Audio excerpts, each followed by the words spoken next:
책에 이런 이야기가 있었어요.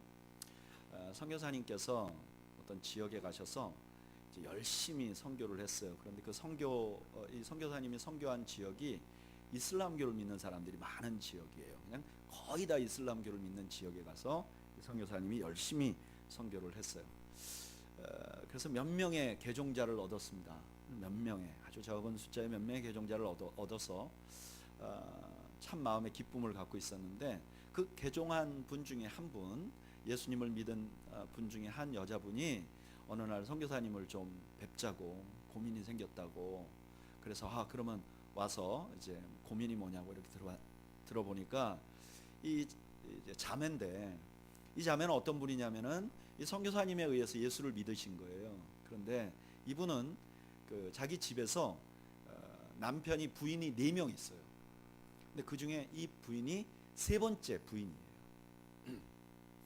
근데 이분이 이제 예수님을 만나기 전에는 소망도 없고 희망도 없이 살다가 예수님을 만나고 나서 소망이 생기고 하늘의 소망을 갖고 살게 됐어. 너무너무 기뻐졌어요. 그런데 자기가 복음을 받고 예수님을 믿고 막 기뻐지면서 마음 한구석에 늘 짐처럼 가지고 있는 게 있어요. 그 누구냐면은 자기 남편이에요. 자기 남편은 아내가 4명이나 되지만 그 중에 특별히 자기를 굉장히 예뻐하고 굉장히 자기에 대해서 배려를 많이 하는 남편이었어요. 그리고 그 가족들을 부양하기 위해서 굉장히 열심히 일을 하는, 그래서 부인도 4명이나 되고 자식도 많지만 그러나 그 자식들과 부인들을 먹여 살리려고 아주 근실하게 일을 하는 사람이었어요.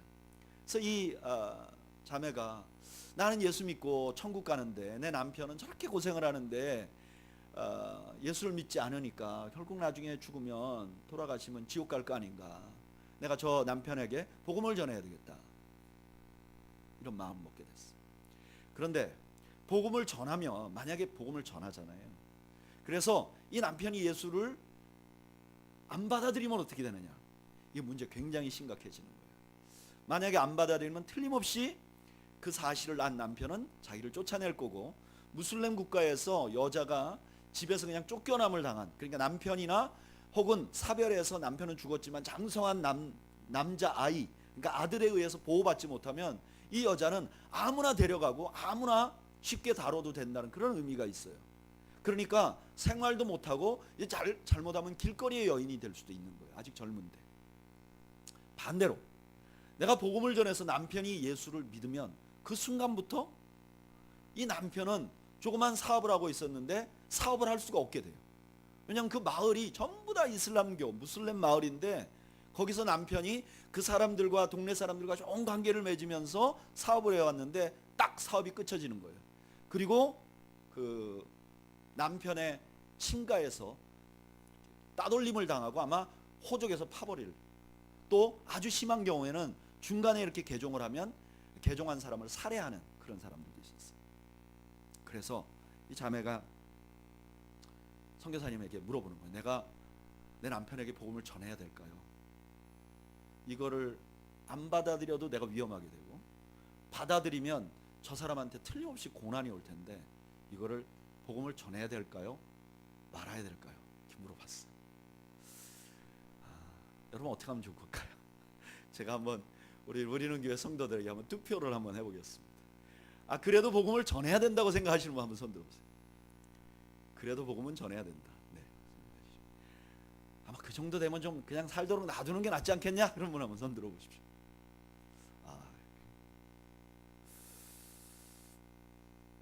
오늘 우리가 읽은 성경 본문을 보면 이렇게 좀 어려운 위치에, 좀 우리가 선뜻 판단하기 어려운 그런 상황에 있는 그 여인에게 답을 줄 수 있는 본문이 오늘 말씀에 있어요. 오늘 사도행전 9장 15절의 말씀 이전에 어떤 말씀이 있냐? 사도 바울이 개종하는 장면이 나오죠. 1절부터 9절까지에 사도 바울이 다메섹으로 가다가 예수님을 만나서 이제 회개를 하고 이제 새로운 사람 표현해요. 그리고 10절에 보면 바로 그때에, 동시에 이렇게 말해요. 바울이 다메섹에서 주님을 만난 그때에 예수님께서는 또다시 아나니아라는 사람한테 찾아가요. 그리고 11절에 보면 아나니아야 네가 가서 바울을 찾아가고 바울을 위해서 기도하라 이렇게 말해요. 그리고 12절에 보면 내가 이미 바울에게 네가 찾아올 것이라고 얘기했다 그렇게 말해요. 그런데 아나니아는 주님의 명령을 꺼려해요. 왜 꺼려하는가? 이 사도 바울의 전력 때문에 그래요. 사도 바울이 그 전에 믿는 사람을 핍박하고 잡아 죽이던 사람이니까 이게 복음을 전한다는 게 마음에 원하지 않는 거, 가서 기도한다는 게 마음에 좀 불안한 거예요. 여러분, 우리도 그런 것 같아요. 우리가 주님의 말씀을 보면 주님이 이렇게 살라고 하고 이렇게 하라고 말씀하시잖아요. 근데 우리는 항상 내 앞에 있는 일만 봐요. 그러니까 주님을 신뢰하지 못하고, 주님을 신뢰하지 못하니까 순종하지 못하는 거예요. 에이, 이렇게 하면 틀림없이 어려워질 거야. 막 이런 불안감 때문에 주님을 신뢰하지 못하는 거예요. 여러분, 우리는 평면을 보지만 주님은 공간을 보시는 분임을 여러분 믿으시기를 바랍니다. 우리는 1차원만 보고 살지만 우리 주님은 4차원, 5차원, 6차원 모든 세상이 아주 정확하게 움직이도록 움직이시는 전능하신 분이세요. 저는 여러분들이 그 주님을 신뢰하시기를 축복합니다. 그리고 나서 아나니아에게 왜 바울에게 가서 바울을 위하여 기도해줘야 하는지 그 이유를 말해요. 그 이유가 오늘 우리가 읽은 본문이에요. 뭐라고 말씀하시는가? 이렇게 말해요. 주께서 이르시되 가라, 이 사람은 내 이름을 위하여 이방인과 임금들과 이스라엘 자손들에게 전하기 위하여 택한 나의 뭐라 그러죠? 그릇이라 그래요.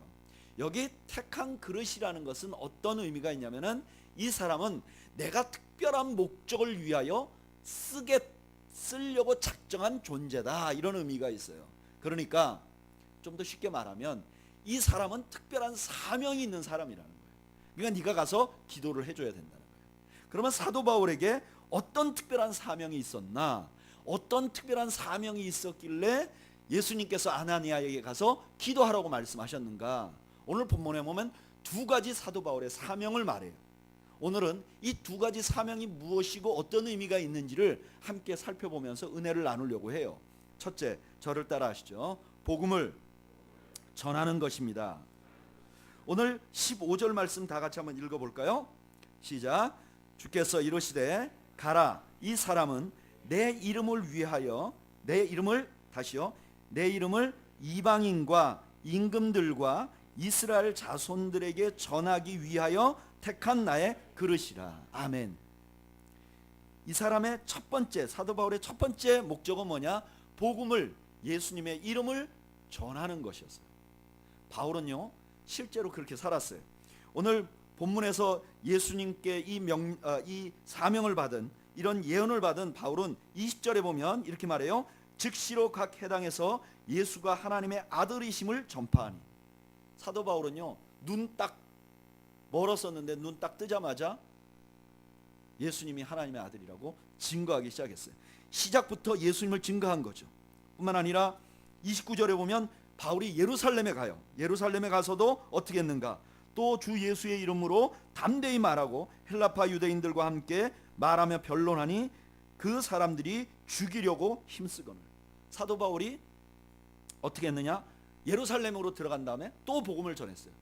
이뿐만 아니라 사도행전의 후반부, 지금부터 이 후반부는 다 사도 바울이 어떻게 복음을 전했는지 보여주는 본문이에요. 특별히 사도행전 20장 24절에 보면 이렇게 말해요. 내가 달려갈 길과 주 예수께 받은 사명 곧 하나님의 은혜의 복음을 전하는 증거하는 일을 마치려 하면은 나의 생명조차 조금도 귀한 것으로 여기지 아니하노라. 사도 바울은 복음을 전하면서 살았어요. 그리고 복음을 전하다가 순교했어요. 근데 여러분, 복음을 전해야 하는 사명은 사도 바울을 위하여 특별히 주신 것이긴 하지만, 그러나 이것은 사도 바울만을 위해서 준 사명은 아니었어요. 사실은 이 사명은 예수님의 모든 제자들에게 주신 사명이었어요. 마태복음 28장 18절에서 20절까지 예수님께서 승천하시기 직전에 제자들에게 해주신 사명이 있어요. 우리가 이걸 지상대 사명이라고 말해요. 우리 주님이 우리에게 주신 큰 사명. 근데 그 사명이 뭐냐? 예수께서 나와 말씀하여 이르시되 하늘과 땅의 모든 권세를 내게 주셨으니 그러므로 너희는 가서 모든 민족을 제자로 삼아 아버지와 아들과 성령의 이름으로 세례를 베풀고 내가 너희에게 분부한 모든 것을 가르쳐 지키게 하라. 볼지어다 내가 세상 끝날까지 너희와 항상 함께 있으리라 하시니라. 아멘. 예수님의 모든 제자는 복음을 전해야 될 사명이 있어요. 실제로 예수님의 제자들은 그걸 인지했어요. 사도행전 4장에 보면 성령이 충만해져요, 제자들이. 그런 다음에 제일 먼저 한 일이 뭐냐면 복음을 전하는 일이었어요. 4장 31절에 이렇게 말해요. 빌기를 다음에 모인 것이 진동하더니 무리가 다 성령이 충만하여 담대히 하나님의 말씀을 전합니다. 우리는 방언한 것만 기억하는데 그게 아니라 이 제자들이 제일 먼저 한 일은 주의 복음을 전하는 일이었어요. 그리고 가는 곳곳마다 복음을 전해요. 사도행전 11장 19절에 보면 그때 스데반의 일로 일어난 환란으로 말미암아 흩어진 자들이 베니게와 구브로와 안디옥까지 이르러 유대인에게만 말씀을 전하는데, 예루살렘에 큰 핍박이 있죠. 그걸 떠나서 떠나가는 사람들이 각 곳에 가면서 복음을 전해요. 복음 전하는 것은 모든 제자들의 사명이에요. 그래서 사도 바울은 자기의 영적인 아들인 디모데에게 이렇게 말해요. 너는 말씀을 전파하라. 때를 얻든지 못 얻든지 항상 힘쓰라. 범사에 오래 참음과 가르침으로 경책하며 경계하며 권하라. 여러분, 사도 바울에게만 예수님이 이런 사명을 준 게 아니라 믿는 모든 자에게 중요한 사명을 주셨는데 그것은 하나님의 말씀을 전하라는 것입니다. 쉽게 우리 용어로 말하면 전도하라는 거예요. 그럼 믿으십니까? 별로 믿고 싶지 않는 분들도 있네요. 그런데 안타까운 것은요, 이게 분명히 우리에게 주신 사명인데 우리가 이걸 잊어버리고 사는 사람들이 굉장히 많은 것 같아요. 이걸 잊어버린 교회들도 굉장히 많은 것 같아요. 제가 지난주에 컴패션 소개하느라고 몇 교회를 다녔는데 교회들을 다녀보니까 요즘 교회들이 다 어렵대요. 뭐 작년보다 교인이 몇 명 줄었습니다. 작년보다 예산이 몇 퍼센트 줄였습니다. 목사님 요즘에는 교회 목회하기가 너무 어렵습니다. 젊은 사람을 찾아볼 길이 없습니다. 이러면서 다들 어려워하세요. 왜 어려울까요? 이렇게 물어보니까 목사님 우리 동네는 지역이 지금 너무나 노령화되고 젊은 사람이 하나도 없어요. 점점 인구가 줄어갑니다. 그래서 교회가 늘 수가 없어요. 목사님 교회가 요즘에 너무 인식이 안 좋잖아요. 세상 사람들이 교회를 너무 싫어하니까 지금 교회가 더 이상 새로운 사람이 오지 않습니다. 어떤 분들은 목사님 요즘에 아무리 세상이 어렵다 그래도 사람들이 놀며 즐기며 토요일날 주일날 다 쉬니까 그냥 교회 나오는 사람들이 별로 없어요. 점점 노는데 즐기는 대로 가서 교회가 어렵습니다. 저는 이게 다 사실이라고 생각해요. 그런 요소가 있죠. 그런데 그런 분 목사님들을 만나고 돌아오면서 이런 생각을 해봤어요. 물론 인구가 줄고 있고 사회적인 인식이 좋지 않고 놀고 즐길 수 있는 프로그램들이 많죠. 그런데 혹시 지금 교회에 새로운 성도들이 오지 않고 믿지 않는 사람들이 믿게 되는 그런 역사가 없는 것은 교회가 전도하지 않기 때문은 아닌가. 저 어렸을 때를 가끔 생각해 봅니다. 그때도요, 몰라 인구는 좀 빨리 늘었을지 모르지만 교회는 주변 사람들에게 그렇게 인식이 좋지 못했어요. 제 기억에 저가 다녔던 교회도 늘 그 상가 2층에 세를 살았는데 그 주변에 있는 사람들에게 매일같이 욕을 먹었어요. 시끄럽다고. 즐기고 노는 것은 요즘은 토요일날 놀고 주일날 노니까 사람들이 많이 나간다고 하지만 사실 주일날만 놀면 더 나가고 싶죠. 그때도 놀던 사람은 놀았어요. 근데 저 어렸을 때 교회가 참 전도에 대해서 중요하게 생각했던 것 같아요. 목사님들의 설교를 들으면 많은 경우 전도하라는 말씀을 많이 전했어요. 제가 어려서 주일학교 다닐 때는 그 주일학교에서 가장 뛰어난 인재가 누구냐? 전도 잘하는 애예요. 학교에서는 공부를 못해도 교회에 오면 한 번 어깨 으쓱할 수 있는 아이가 전도를 잘하는 아이예요. 교회에서 전도 잘하는 걸 아주 우대했어요. 근데 요즘은 보면요, 전도하는 건 마치 이단들이나 하는 것 같아요. 우리는 교회도 어디 나가지 않는데 지지난주에 우리는 교회 화장실에 이단들이 화장실 앞에다가 자기네 소개하는 그런 팜플렛을 책을 놓고 신천지가 놓고 갔어요. 얼마나 열심히 있어요?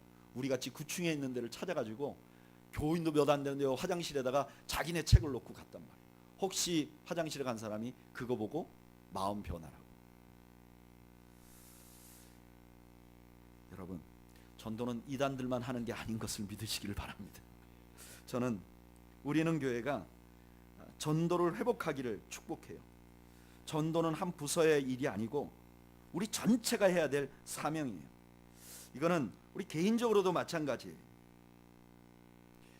너무나 많은 사람들이 교회 출석 안 하면 좀 마음이 찝찝해해요. 또 교회 봉사하는데 그거 안 하면 좀 찝찝해해요. 주일날 나오면서 헌금을 못하게 되면 좀 찝찝해해요. 그러나 전도를 하지 않고는 부끄러워하지 않아요. 괜찮은 거라고 생각해요.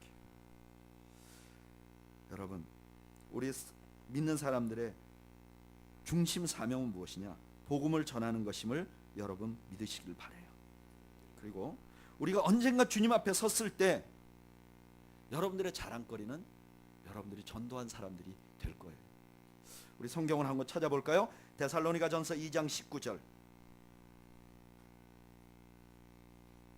데살로니가전서 2장 19절.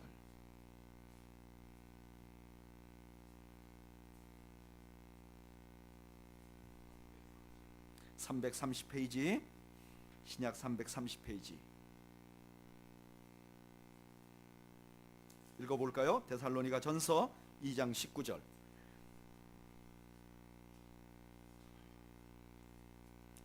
읽어보겠습니다. 시작. 우리의 소망이나 기쁨이나 자랑의 면류관이 무엇이냐? 그가 강림하실 때에 우리 주 예수 앞에 있는 너희가 아니냐? 아멘. 사도 바울은 이렇게 생각하는 거예요. 주님이 오시면 내 열매가 뭐냐? 당신들입니다. 데살로니가 교회 당신들입니다. 이렇게 말하는 거예요. 여러분, 우리가 신앙생활 오래 하고 이제 주님을 만났을 때 우리가 주님 앞에 내놓을 수 있는 게 무엇인가? 우리가 복음 전했던 사람들이라는 거예요. 저는 우리는 교회 성도들이 모두 주님 앞에 내어놓을 게 많은 분들이 되시기를 축복해요. 2018년도 여러분들 어떤 결단을 하고 계세요? 저는 여러분들이 복음을 전하겠다는 결단을 하시고 전도의 열매가 있기를 축복합니다.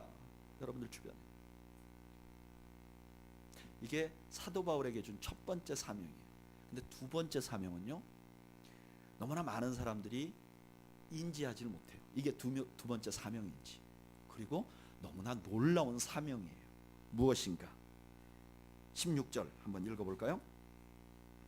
읽어보죠. 시작. 그가 내 이름을 위하여 얼마나 고난을 받아야 할 것을 내가 그에게 보이리라 하시니 아멘.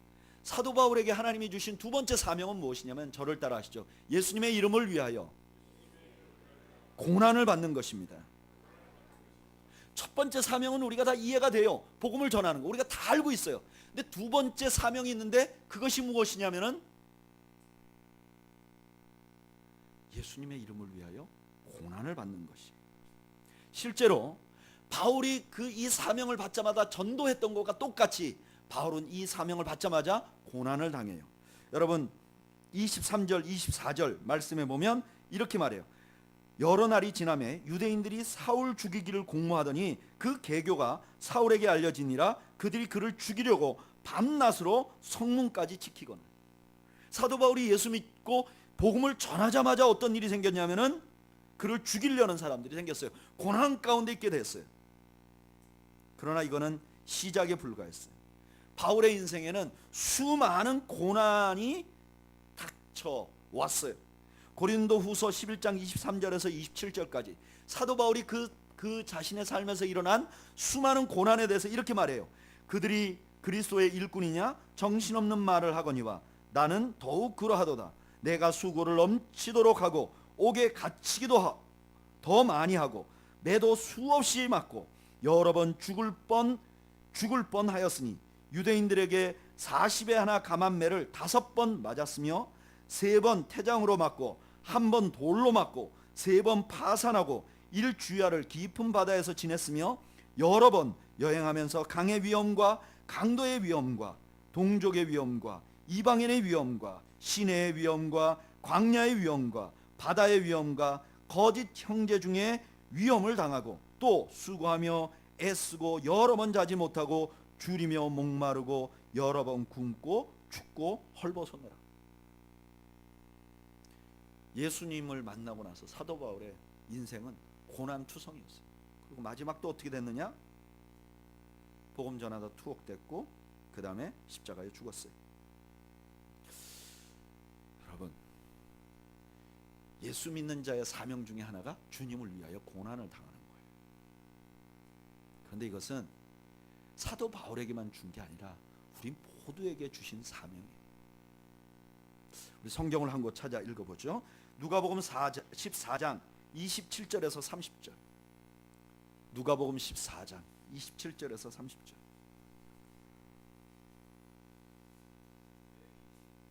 신약 120페이지. 누가복음 14장 27절에서 30절.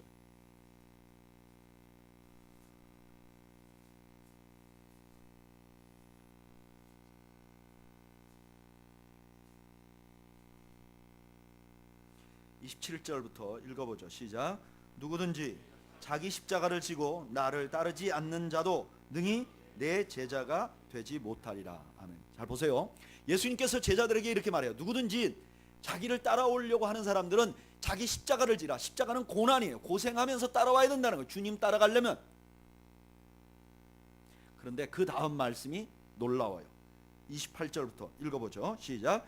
너희 중에 누가 망대를 세우고자 할진대 자기의 가진 것이 준공하기까지에 족할는지 먼저 앉아 그 비용을 계산하지 아니하겠느냐. 그렇게 아니하여 그 기초만 쌓고 능히 이루지 못하면 보는 자가 다 비웃어 이르되 이 사람이 공사를 시작하고 능히 이루지 못하였다 하리라. 아멘. 주님이 말씀하시기 이렇게 말해요. 너희들 이제 나 따라오면 고난당할 것이야. 그런데 그걸 인지하고 계산 좀 해봐. 따라갈 만한지 안 따라갈 만한지.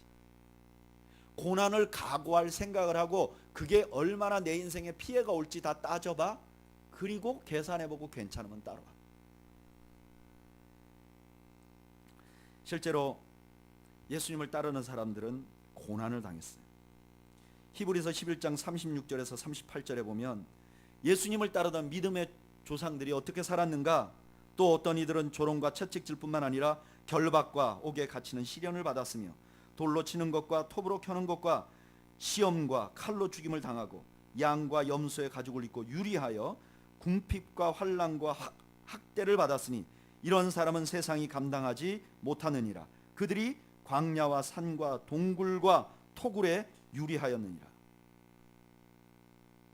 예수 믿는 사람들은 이런 고난을 당했어요. 우리가 너무나 많이 듣잖아요. 세상이 감당치 못할 사람이다. 세상이 감당치 못할 사람은 단단한 사람이 아니라 계속 깨지고 망가지고 고난당하는 사람이었어. 그래서 사도 바울은 자기의 제자된 디모데에게 이렇게 말해요. 디모데후서 1장 18절 읽어보죠. 디모데후서 1장 18절.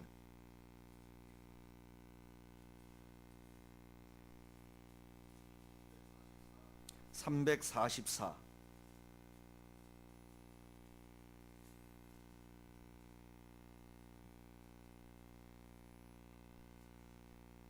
344페이지.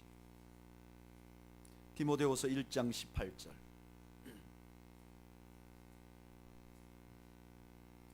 읽어볼까요? 시작. 그러므로 너는 디모데후서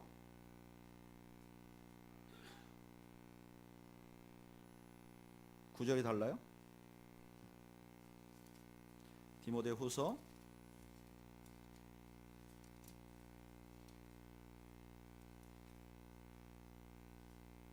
1장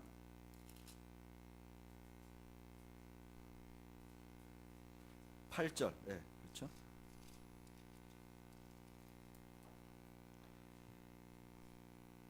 네, 1장 8절 다 같이 읽겠습니다. 시작. 그러므로 너는 내가 우리 주를 증언함과 또는 주를 위하여 갇힌 자 된 나를 부끄러워하지 말고 오직 하나님의 능력을 따라 복음과 함께 고난을 받으라. 아멘. 디모데에게 이렇게 말하는 거예요. 너 이제 하나님의 능력을 받을 것이다. 그런데 그 능력을 가지고 뭘 할 거냐? 뭐예요? 복음과 함께 뭐 하라고요? 고난을 받으라. 하나님이 주신 능력이 있는데, 하나님이 믿는 자들에게 능력을 줄 것인데, 그 능력은 뭐 하는 데 쓰는 거냐? 고난을 견디는 데 쓰는 것이라는 거예요. 여러분, 사도 바울이 예수님에게 받은 첫 번째 사명이 뭐냐? 복음 전하는 거예요. 두 번째 사명은 고난 당하는 거예요. 복음 전하는 사명이 사도 바울에게만 준 것이 아니라 모든 성도에게 준 것이듯이, 복음과 함께 고난 받는 것도 사도 바울에게만 준 게 아니라 모든 성도들에게 준 것이에요. 여러분, 왜 아멘 안 하세요? 이게 사실이에요. 그런데 오늘날 교회들이 이 사명을 잊어버렸어요. 너무나 많은 설교자들이 예수님 믿는 자에게 있는 이 중요한 사명을 말하지 않아요. 여러분, 예수 믿으면 고난을 받습니다. 그러면 교인들이 다 도망가 버릴까 봐 말을 안 한다고요. 그리고 반대로 말해요. 예수님 믿으면 뭐든지 만사형통해요. 그러면서 요한 3서 2절 말씀, 사랑하는 자여 내 영혼이 잘된 같이 내가 범사에 잘되고 강건하기를 내가 원하노라. 예수 믿어서 영혼이 잘되면 그 다음에 범사, 만사형통하고 그 다음에 건강도 해진다. 아니요. 그것은 사도가 몸이 아픈 사람을 위하여 기도한 것이지, 그것은 모든 그리스도인들이 그렇다는 말씀이 아니에요. 이렇게 예수를 믿으면 건강해지고 내가 하는 사업도 잘되고 우리 집에도 모든 일들이 잘되고 모든 것이 잘되는 것이다 라고 가르치니까 세 가지 문제점이 생겨요. 첫째는 예수님이 누구신지 올바로 알지를 못해요. 만약에 요한 3서 2절 말씀이 그대로 그 뜻 그대로라면 세상에서 가장 믿음이 없고 하나님이 사랑하지 않는 사람이 누구예요? 예수님이에요. 여러분, 예수님은 이 땅에서 세상 복으로 말하면 복이 제일 없어요. 재산도 없었어요. 한번 성공도 못 해보셨어요. 그리고 오해받아서 십자가에서 죽으셨어요. 그러니까 예수님을 가르칠 때 부분적으로만 가르쳐요. 사복음서에서 예수님의 모습을 가르칠 때 앞부분으로만 가르쳐요. 예수님이 기적을 행한 거, 예수님이 가르친 것만 가르쳐요. 뒷부분은 말을 하지 않아요. 왜냐하면 뒷부분은 다 십자가에 대한 것이에요. 고난당하는 것이에요. 여러분 생각해 보세요. 사복음서 기자가 예수님의 일생을 기록할 때 왜 기록했죠? 예수님이 앞에 이러이러한 기적을 행한 분이라는 걸 말하기 위해서가 아니에요. 이러한 기적을 행했던 분임에도 불구하고, 이분이 하나님의 아들이 분명한데도 불구하고 스스로 하나님을 위하여 우리 온 백성의 죄를 위하여 십자가를 지셨다는 걸 말하기 위해서 사복음서 기자들이 말한 거예요. 그런데 핵심은 빼버리고 껍질만 붙들게 만드는 거예요. 여러분 잊지 마세요. 우리가 믿는 예수님은 물만 걸은 분이 아니에요. 5,000명만 먹이신 분이 아니에요. 그 예수님은 우리를 위하여 십자가를 기꺼이 지신 분이세요. 그럼 믿으십니까? 우리가 예수님의 모습을 올바로 그려야 해요. 고난, 이걸 빼버리면 예수님의 모습을 찾을 수가 없어요. 저는 우리는 교회 성도들은 이 십자가의 예수님을 잊지 않는 여러분들이 되시기를 축복해요. 그리고 두 번째, 어떤 부작용이 생기냐? 고난을 부끄러워해요. 형통이 영혼이 잘된 것과 동일하면 불통은 내 영혼이 문제가 있는 것처럼 그렇게 생각이 돼요. 사람들 마음속에. 내가 열심히 평생 일해서 집을 샀어. 근데 집값이 내렸네. 그러면 하나님이 나를 좀 덜 사랑하나? 내 영혼이 덜 됐나? 자식을 낳았는데 얘가 내 남편과 혹은 나와 닮지 않아서 공부를 잘했으면 좋겠다고 매일 기도했는데 학교 보내니까 못 따라가. 그럼 우리가 이런 생각이, 하나님이 나를 덜 사랑하는가? 가난하면 하나님 나를 덜 사랑하는가? 자꾸 허리도 쑤시고 몸도 아프고 자꾸 아프면 하나님이 나를 덜 사랑하는가?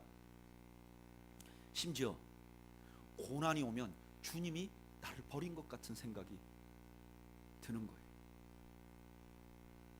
아니요. 고난당하는 것은 부끄러운 것이 아닙니다. 베드로전서 4장 16절에 이렇게 말해요. 만일 그리스도인으로 고난을 받으면 부끄러워하지 말고 도리어 그 이름으로 하나님께 영광을 돌리라. 고난 당하는 게 부끄러운 게 아니에요. 내가 산 집이 떨어지는 것이 부끄러운 게 아니에요. 내가 정성 들여 키운 아이가 좀 어려워도 부끄러운 게 아니에요. 내가 몸이 자꾸 아파도 부끄러운 게 아니에요. 내가 운전하고 가다가 교통사고가 나도 부끄러운 게 아니에요. 부끄러운 건 뭐냐? 부끄러운 것은 내가 불법을 행하면서 계속 성공하는 거예요. 남의 등을 쳐먹고 자꾸 부를 축적하는 거예요. 그게 부끄러운 거예요.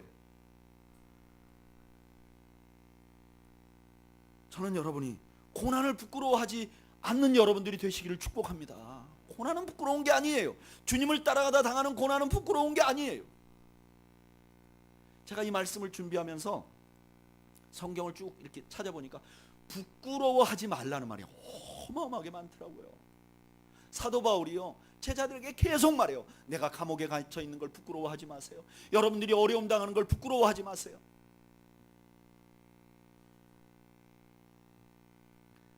세 번째, 고난을, 그리스도인들이 고난이 있다는 걸 가르치지 않으니까 고난 속에 있는 큰 축복을 놓치게 돼요.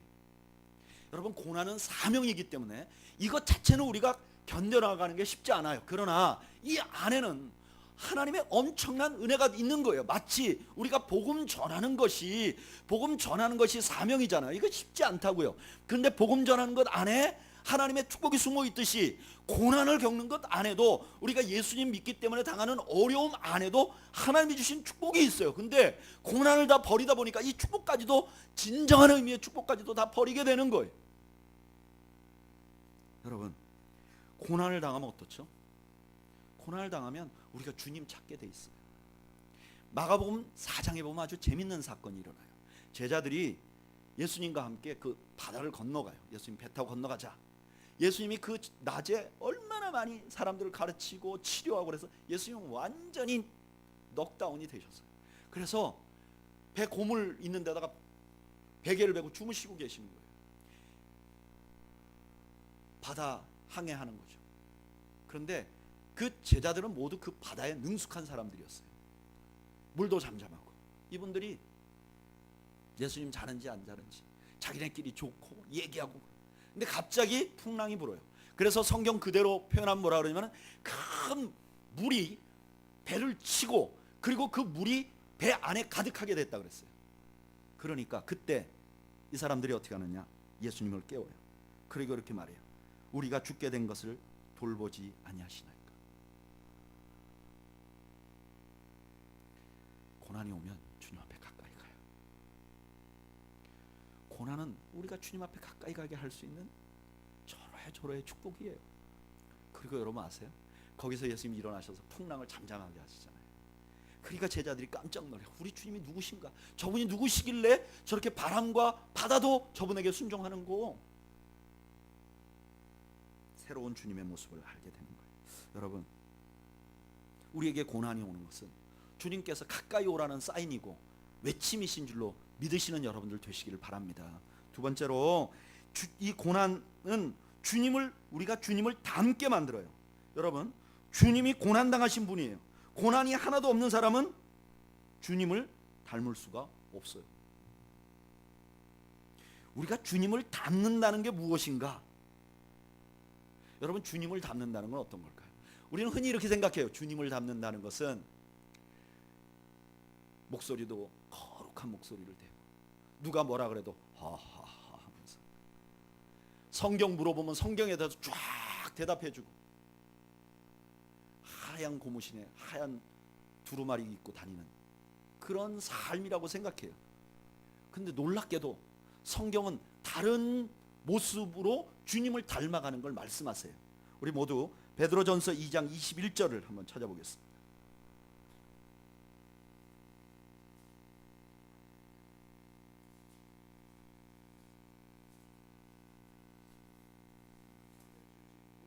(379페이지)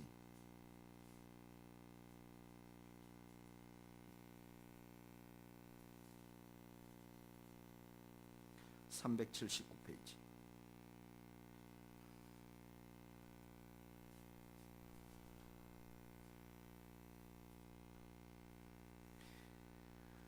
읽겠습니다. 시작.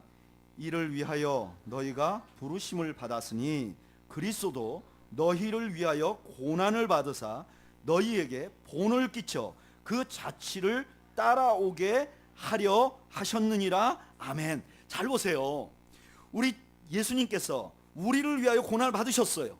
이건 우리를 구원하기 위하여 받으신 거예요. 그런데 이 고난을 받으신 것이 우리를 구원한 것뿐만 아니라 우리에게 뭐를 끼쳤다는 거예요?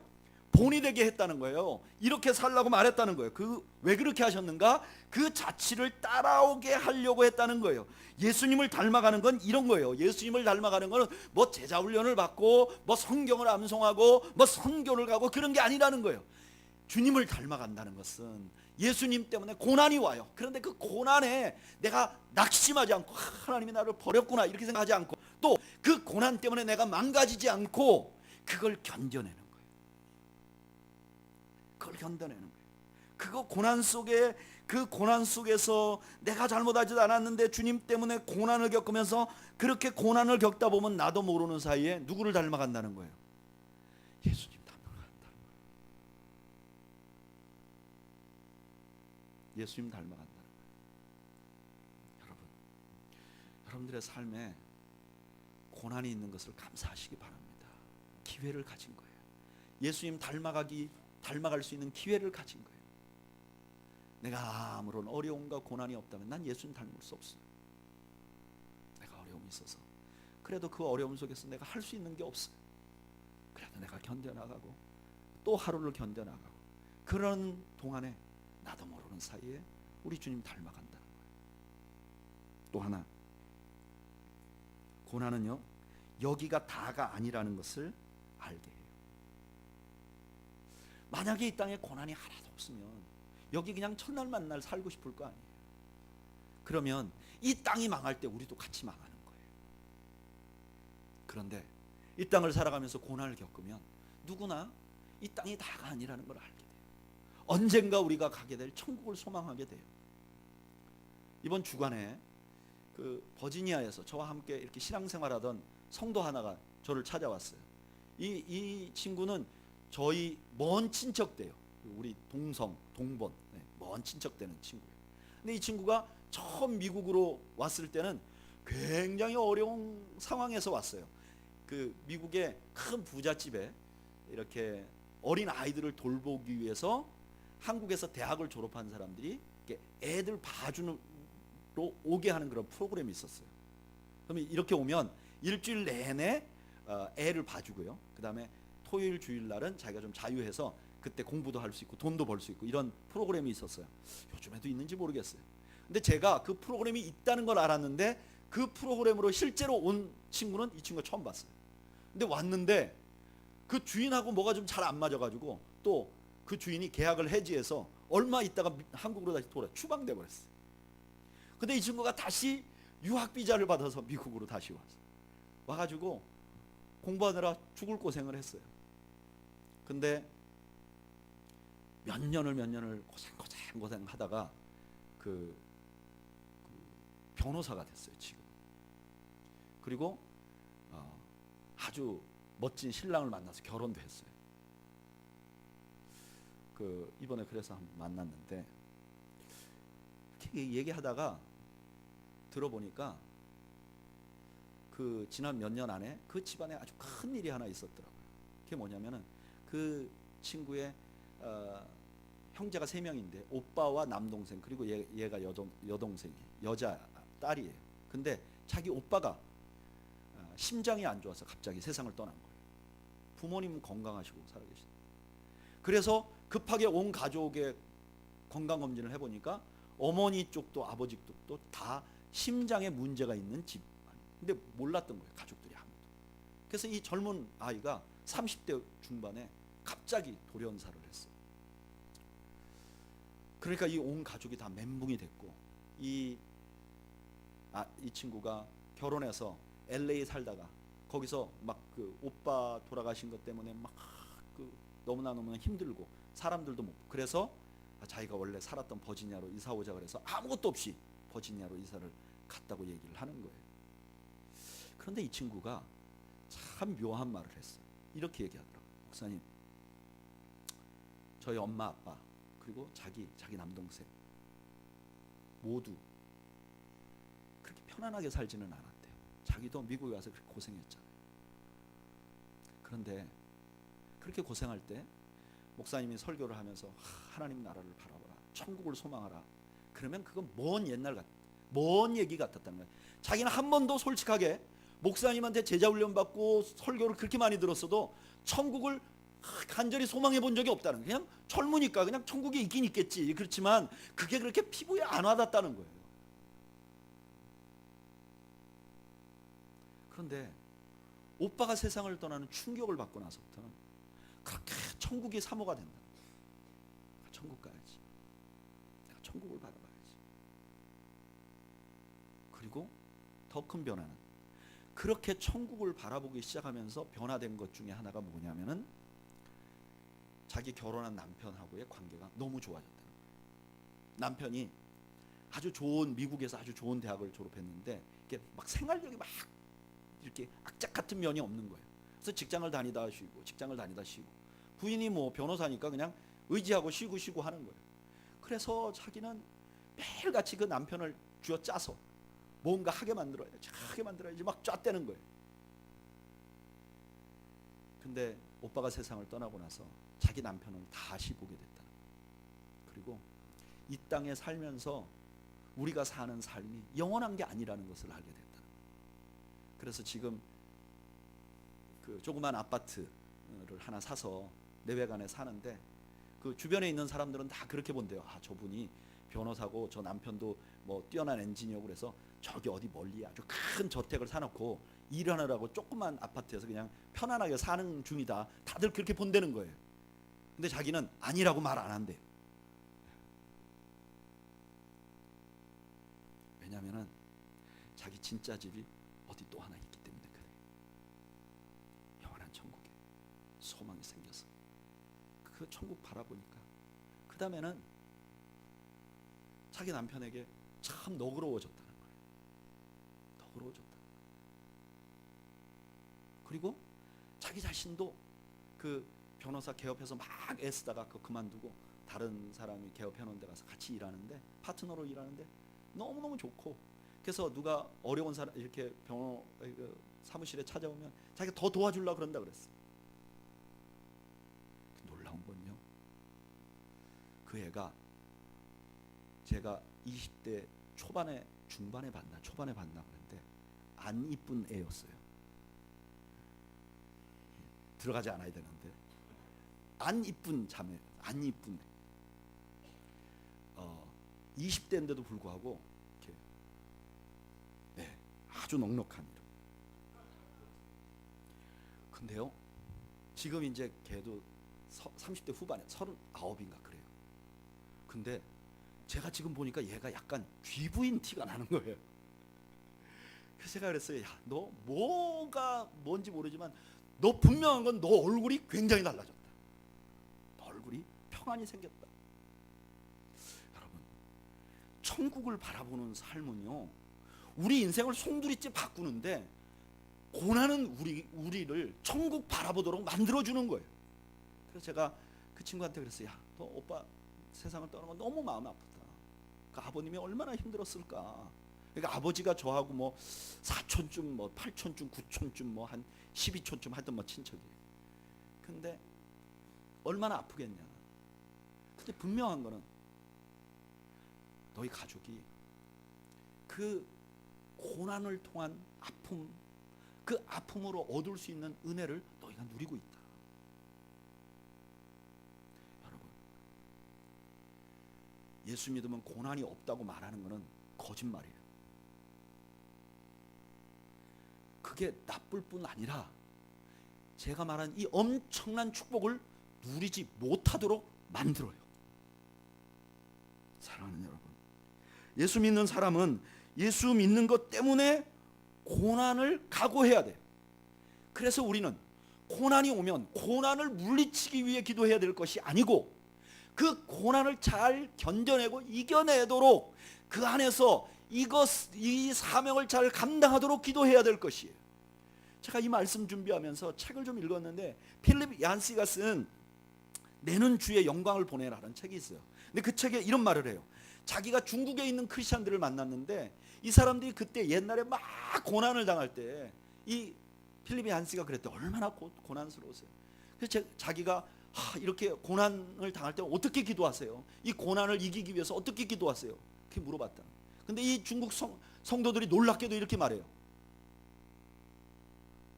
우리는 고난이 물러가도록 기도하지 않습니다. 우리는 지금 이 고난 속에서도 주님이 주신 사명을 감당하기 위해서 기도합니다.